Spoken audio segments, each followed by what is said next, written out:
नमस्कार, मैं हूं अजय। देश में कोरोना केसेस काफी बढ़े हैं। ऐसे में मास्क सबसे बड़ा हथियार है और आपसे हम बार बार अपील करते हैं कि आप भी मास्क पहनिए। इसे लेकर न्यूज़ 18 ने एक मुहिम भी शुरू की है, मास्क पहनो इंडिया। आप खुद से ये प्रण लीजिए कि जब तक ये महामारी है आप मास्क नहीं उतारेंगे। और अब दमदार खबरें, यूपी की शुरुआत।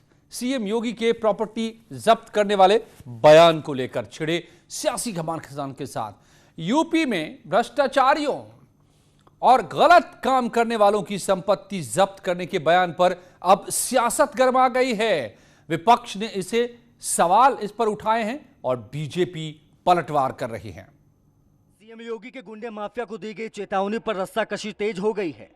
यूपी कांग्रेस प्रभारी और महासचिव प्रियंका गांधी और यूथ कांग्रेस के अध्यक्ष श्रीनिवास ने इसको लेकर विवादित ट्वीट किया है। प्रियंका गांधी ने सीएम के बयान पर ट्वीट करते हुए लिखा कि देश में अपनी आवाज उठाना, प्रदर्शन करना और अपनी मांगों के लिए आंदोलन करना एक संवैधानिक अधिकार है। जायज मांगों के लिए आवाज उठाने वालों को डराने और धमकाने के लिए सत्ता का दुरुपयोग करना एक घोर अपराध है। बता दें कि सीएम योगी ने कल युवाओं से अपील की थी कि वह किसी के बहकावे में न आए। उन्होंने चेतावनी भी दी थी कि जो गलत करेगा उसकी प्रॉपर्टी जब्त होगी।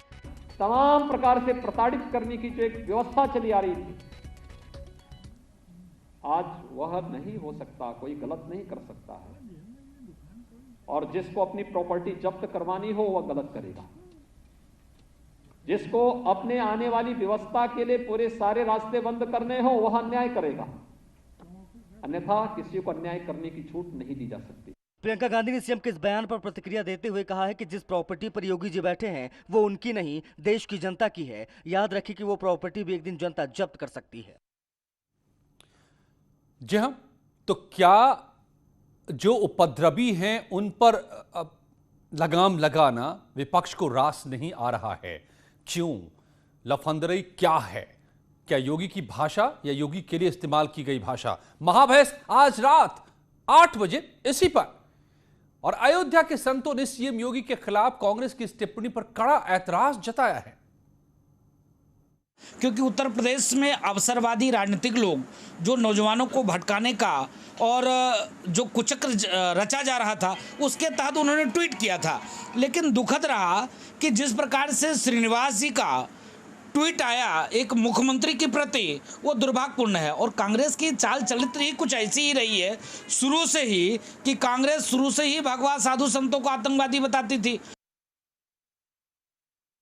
योगी जी चाहते हैं कि यूपी का युवा अच्छे काम करे, व्यापार करे, पढ़े लिखे, कोई भी गलत काम ना करे। क्योंकि पहले जब अपराध हुआ करते थे तो पहली जो सरकार हुआ करती थी वो उन गुंडों पे, बदमाशों पे अपने हाथ रखा करती थी, तो वो सारे काम करते थे। लेकिन उत्तर प्रदेश के मुख्यमंत्री, भाजपा की सरकार अब ये कतई बिल्कुल बर्दाश्त नहीं करेगी। विपक्ष से सुन ले कि आपकी अब राजनीति, गंदी राजनीति नहीं चलेगी। आप जिन लोगों पे हाथ रख के ये काम कराना चाहते हैं, बदमाशी कराना चाहते हैं उत्तर प्रदेश में, भारत में, अब ये कतई नहीं चलेगी।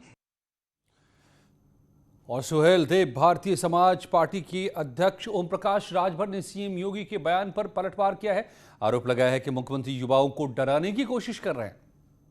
उत्तर प्रदेश में अगले साल होने वाले विधानसभा चुनाव के लिए सियासी घमासान तेज हो चला है। चुनावी मुद्दों को लेकर जनता के बीच पहुंच रहे राजनीतिक दल सरकार को घेरने में पीछे नहीं है। और इसी कड़ी में सुहेल देव, भारतीय समाज पार्टी के अध्यक्ष और यूपी के पूर्व कैबिनेट मंत्री ओम प्रकाश राजभर ने मुख्यमंत्री योगी आदित्यनाथ पर आज हमला बोला। अपराधियों को योगी की चेतावनी पर ओम प्रकाश राजभर ने पलटवार किया। उन्होंने आरोप लगाया कि मुख्यमंत्री युवाओं को डराने की कोशिश कर रहे हैं, उनकी प्रॉपर्टी जब्त करने की धमकी दी जा रही है। राजभर ने पहले ट्वीट के जरिए निशाना साधा, फिर मीडिया से मुखातिब होकर भी सरकार को घेरा। पिछड़ी जाति के 27% आरक्षण 69,000 शिक्षक भर्ती में योगी जी ने नहीं दिया।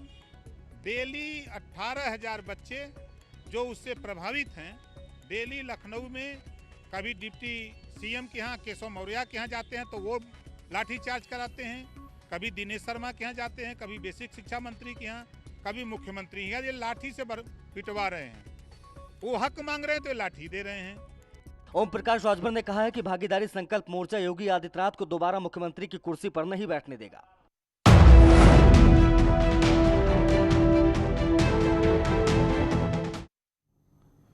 अब बात करते हैं कांग्रेस के प्रदर्शन की। कथित फोन टैपिंग के मामले को लेकर के कांग्रेसी आज लखनऊ की सड़कों पर नजर आए।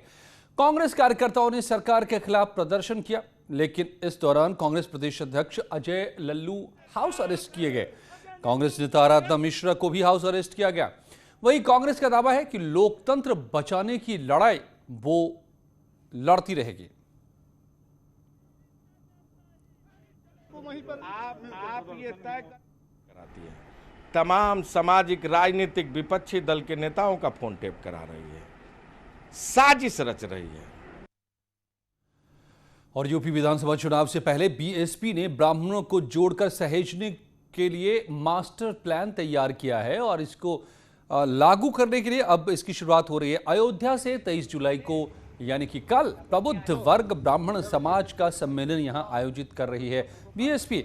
इसके लिए अयोध्या जिला प्रशासन ने मंजूरी दी है। जिला प्रशासन ने कोविड प्रोटोकॉल के तहत 50 लोगों को ही संगोष्ठी में शामिल होने की अनुमति दी है। बीएसपी के राष्ट्रीय महासचिव सतीश मिश्र इसकी शुरुआत करेंगे, संबोधित करेंगे इसे। हालांकि पार्टी ने अपना मोटो अब बदल लिया है। बीएसपी अब ब्राह्मण सम्मेलन की जगह प्रबुद्ध समाज के सम्मान, सुरक्षा और तरक्की की संगोष्ठी के तौर पर इसे सामने रखेगी। या बहुजन समाज पार्टी का जो निर्णय है कि समाज के बीच में जाया जाए और समाज में जो समस्याएं हैं, जो समाज में समाज के सभी वर्गों का उत्पीड़न हो रहा है, समाज के ऊपर जो अत्याचार हो रहा है, उससे रूबरू हुआ जाए। इसलिए बहन जी ने इस प्रबुद्ध समाज के सभी वर्गों में जो बुद्धिजीवी लोग हैं उनकी बातों को सुना जाए और उनकी समस्याओं में किस तरीके से हम लोग शामिल हो सकते हैं। इसलिए बहुजन समाज पार्टी ने ले लिया कि प्रदेश के प्रत्येक जिले में जाकर के उन्होंने सर्वप्रथम माननीय सतीश चंद्र मिश्रा जी बहुजन समाज पार्टी के राष्ट्रीय महासचिव हैं, राज्यसभा सांसद हैं, उनको उन्होंने इस कार्य के लिए जो है मेन अपना सेनापति योद्धा बना करके और अयोध्या की धरती पर भेज रहे हैं। 2022 के चुनाव का आगाज बहुजन समाज पार्टी रामनगरी अयोध्या से कर रही है। हम उसी स्थल पे हैं जहां पर 23 जुलाई को बहुजन समाज पार्टी एक ब्राह्मण सम्मेलन करने जा रही है। हालांकि ये ब्राह्मण सम्मेलन का मोटो बीएसपी थोड़ा चेंज किया है। अब ब्राह्मण समाज का सम्मान, सुरक्षा और तरक्की को लेकर एक गोष्ठी आयोजित करने जा रही है, जिसमें जिला प्रशासन ने केवल 50 लोगों को अनुमति दी है जो सोशल डिस्टेंसिंग का पालन करते हुए वो यहाँ पर शामिल होंगे। तो सत्ता पाने की छटपटाहट अब ब्राह्मण सम्मेलन देखना ये होगा कि 23 जुलाई को बहुजन समाज पार्टी अयोध्या में कितने ब्राह्मणों को एकत्र कर पाती है। के बी शुक्ला, न्यूज़ 18 अयोध्या। और एसपी अध्यक्ष अखिलेश यादव के बयान पर डिप्टी सीएम केशव प्रसाद मौर्य ने पलटवार किया है। प्रयागराज में एक कार्यक्रम के दौरान डिप्टी सीएम ने कहा कि अखिलेश यादव ने 2014, 2017 और 2019 में इसी तरह के दावे किए थे, लेकिन हमेशा फेल रहे हैं। केशव मौर्य ने दावा किया कि 2022 में बीजेपी फिर से 300 से ज्यादा सीटें जीतेगी। देखिए, मैं अखिलेश जी के दावे पर, क्योंकि वो दावा 2014 में भी किए थे, 2017 में भी किए थे और 2019 में भी किए थे, लेकिन उनके दावे फेल हुए। लेकिन मैं जो दावा कर रहा हूँ उसको आप ध्यान रखिए, 2022 में भारतीय जनता पार्टी फिर से 300 से अधिक सीटें जीतेगी।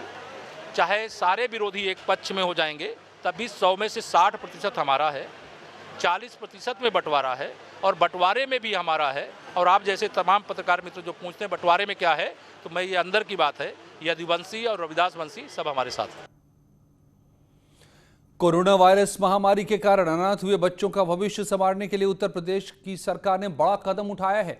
यूपी की योगी आदित्यनाथ की सरकार ने महामारी से निराश्रित हुए बच्चों के भरण पोषण, शिक्षा और सुरक्षा के लिए मुख्यमंत्री बाल सेवा योजना की शुरुआत की है। इस योजना में उन बच्चों को फायदा पहुंचेगा जिन्होंने कोरोना काल में अपने माता पिता को खो दिया है।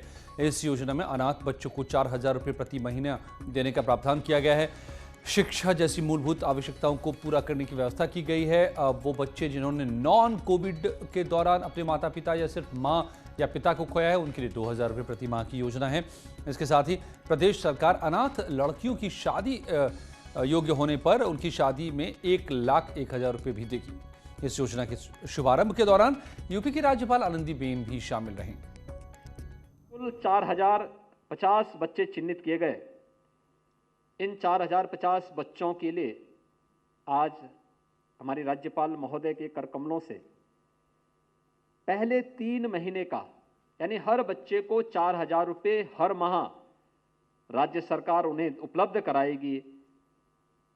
18 वर्ष की आयु तक राज्य सरकार उनका लालन पालन की व्यवस्था करेगी। वे बच्चे अगर उनके लिए जिनके माता पिता या कोई लीगल गार्जियन नहीं है तो बाल संरक्षण गृह में,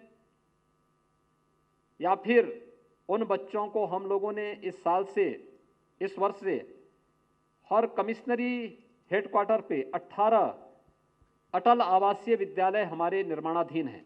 नहीं, योजना तो अच्छी है, बच्चों के आगे काम आएगी। जिनके फादर या मदर ख़त्म हो गए हैं उनके लिए आगे काम आएगी। अच्छी योजना है और पैसे मतलब बचेंगे तो अपने बच्चों के लिए पढ़ाई लिखाई के लिए काम आएगी। आगे शादी वगैरह भी के लिए बचत कर सकते हैं। उसी कह रहा हूँ। तो गुंडा राज पर एक्शन तो विपक्ष को क्यों टेंशन? महाबहस रात 8 बजे। कुछ ही पलों में और दमदार खबरें यूपी की।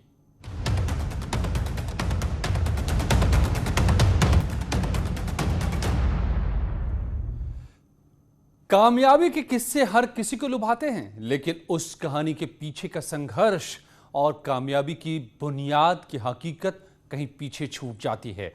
आज हम हकीकत के उन्हीं फसानों में से एक आपके सामने लेकर आए हैं। देखिए, क्या पता ये कुछ आपको भी सिखा जाए। कुछ ही पलों में उत्तराखंड की खबरें। बने रहिए न्यूज़ 18 के साथ।